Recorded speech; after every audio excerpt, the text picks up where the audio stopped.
High friend welcome my YouTube channel GK suggestion. तुम्हारे जाদের target রয়েছে primary TET interview preparation, তোমরা যারা primary TET qualify করে রয়েছো এবং ইন্টারভিউর জন্য প্রস্তুতি নিচ্ছ, তোমাদের জন্য এই ভিডিওটি খুব গুরুত্বপূর্ণ।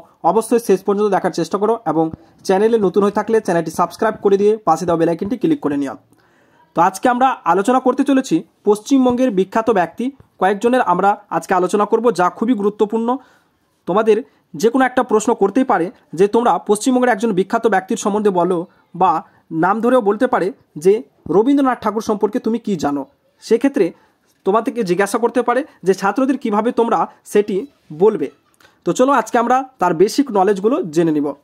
প্রথমে আমরা জানবো বিশ্বকবি রবীন্দ্রনাথ ঠাকুর সম্পর্কে। তোমরা সবাই জানো কবিগুরু রবীন্দ্রনাথ ঠাকুর 7 মে 1861 সালে কলকাতার জোড়াসাঁকোর ঠাকুর বাড়িতে জন্মগ্রহণ করেন।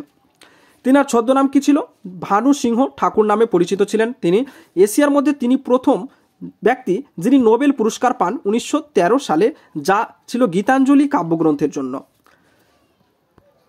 দুটি স্বাধীন রাষ্ট্র ভারত এবং বাংলাদেশ, যার জাতীয় সঙ্গীত রচনা করেছিলেন রবীন্দ্রনাথ ঠাকুর। তিনি একসাথে কবি, নাট্যকার, লেখক, প্রবন্ধকার, চিত্রশিল্পী ও সুরকার সবই ছিলেন। তিনার উল্লেখযোগ্য লেখার মধ্যে কি কি রয়েছে তা দেখে নিব। তিনার উল্লেখযোগ্য লেখাগুলির মধ্যে গীতাঞ্জলি, গোড়া, ঘরে বাইরে, জনগণমন, রবীন্দ্রসঙ্গীত ইত্যাদি রয়েছে। তিনি 1919 সালে জালিয়ানওয়ালাবাগের হত্যাকাণ্ডের তীব্র নিন্দা করে ব্রিটিশ সরকারের নাইট উপাধি ত্যাগ করেছিলেন এবং তিনি মৃত্যুবরণ করেছিলেন 7 আগস্ট 1941 সালে। এটি রয়েছে রবীন্দ্রনাথ ঠাকুর সম্পর্কে ছোট্ট একটা সংক্ষিপ্ত বিবরণ। তোমরা এইটি সেখানে উপস্থাপিত করতে পারো ইন্টারভিউ হলে। পরবর্তীতে কাজী নজরুল ইসলাম সম্পর্কে আমরা জানব। সবাই তোমরা জানো বিদ্রোহী কবি হিসাবে পরিচিত ছিলেন কাজী নজরুল ইসলাম। 24 মে 1899 সালে বর্ধমান জেলার চুরুলিয়া গ্রামে জন্মগ্রহণ করেন তিনি। তিনার ডাকনাম ছিল দুখু মিয়া। তিনি ব্রিটিশ বিরোধী প্রতিবাদের হাতিয়ার ছিল গান ও কবিতাকে বেছে নিয়েছিলেন। ব্রিটিশদের বিরোধিতা করেছিলেন তার গান ও কবিতার মাধ্যমে।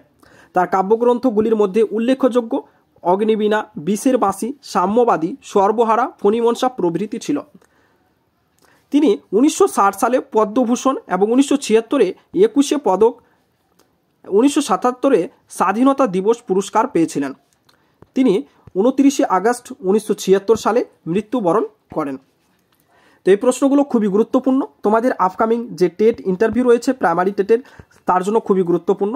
তোমাকে সেখানে জিজ্ঞাসা করতেই পারে একজন বিখ্যাত ব্যক্তির সম্পর্কে যে এর সম্বন্ধে কিছু বলো, তখন তোমাকে কিন্তু এটি না বললে সে এক ক্ষেত্রে নেগেটিভ নম্বর কিন্তু চলে আসতে পারে। তৃতীয় নম্বর হচ্ছে ঈশ্বরচন্দ্র বিদ্যাসাগর। ঈশ্বরচন্দ্র বিদ্যাসাগর 26 সেপ্টেম্বর 1820 সালে মেদিনীপুরের বীরসিংহ গ্রামে জন্মগ্রহণ করেন। তিনি সংস্কৃত কলেজ থেকে বিদ্যাসাগর উপাধি লাভ করেছিলেন এবং পরবর্তীকালে সংস্কৃত কলেজের অধ্যক্ষ হন। তিনি শিক্ষা বিস্তারে, বিধবা বিবাহ প্রচলন, বহুবিবাহ রোধ প্রভৃতি সমাজ সংস্কারের সঙ্গে যুক্ত ছিলেন। এছাড়া তিনার গ্রন্থগুলির মধ্যে রয়েছে আখ্যান মঞ্জুরি, বোধোদয়, কথমালা, বর্ণপরিচয়, শকুন্তলা, সীতার বনবাস, প্রভাবতী, সম্ভাষণ ইত্যাদি। তিনি 29 জুলাই 1891 সালে মৃত্যুবরণ করেন। এবং তোমরা যারা নতুন করে প্রাইমারি টেটের জন্য প্রস্তুতি নিচ্ছ, অবশ্যই চ্যানেলে নতুন হয়ে থাকলে সাবস্ক্রাইব করে রাখো। তোমরা আমার চ্যানেল থেকে প্রতিদিন লাইভ ক্লাস পেয়ে যাবে প্রাইমারি টেটের জন্য। সাবজেক্ট ওয়াইজ ক্লাস পাবে, প্রতিটি সাবজেক্টের আলাদা আলাদা করে ক্লাস রয়েছে এবং যা তোমাদের আপকামিং প্রাইমারি টেটের জন্য খুবই গুরুত্বপূর্ণ হবে। তো অবশ্যই চ্যানেলটিকে ফলো করে রাখো। আর এই ভিডিওর পিডিএফগুলি পেতে চাও তাহলে অবশ্যই আমার টেলিগ্রাম চ্যানেল জয়েন করো, ডিসক্রিপশানের নিচে লিঙ্ক দেওয়া আছে এবং ক্লাসগুলো দেখতে পারো কীরকম হচ্ছে। ডিসক্রিপশানের নিচে লিঙ্ক দেওয়া আছে, সেখানে তোমরা গিয়ে দেখতে পারবে। তো চতুর্থ নম্বরে হচ্ছে স্বামী বিবেকানন্দ, যার ডাকনাম নরেন্দ্রনাথ, আসল নাম ছিল নরেন্দ্রনাথ দত্ত এবং আমরা যাকে স্বামী বিবেকানন্দ নামে পরিচিত রয়েছে। তো তিনি 12 জানুয়ারি 1863 সালে কলকাতায় জন্মগ্রহণ করেন। তিনার গুরু ছিলেন রামকৃষ্ণ অ্যান্ড তিনি 1893 সালে শিকাগোতে বিশ্ব ধর্মের সংসদে হিন্দু ধর্মের পরিচয় দিয়েছিলেন। তিনি 1897 সালে রামকৃষ্ণ মিশন ও রামকৃষ্ণ মঠ প্রতিষ্ঠা করেছিলেন। তিনি ভারতের হিন্দু ধর্মের পুনর্জাগরণ অন্যতম প্রধান শক্তি ছিলেন। তিনি 4 জুলাই 1902 সালে মৃত্যুবরণ করেন। তো আজকের ভিডিওটি এখানেই শেষ করলাম। তো এরকম গুরুত্বপূর্ণ প্রশ্নগুলো উত্তর করার জন্য অবশ্যই চ্যানেলটি সাবস্ক্রাইব করে রাখো এবং পাশে দেওয়া বেল আইকনটি ক্লিক করে রাখো।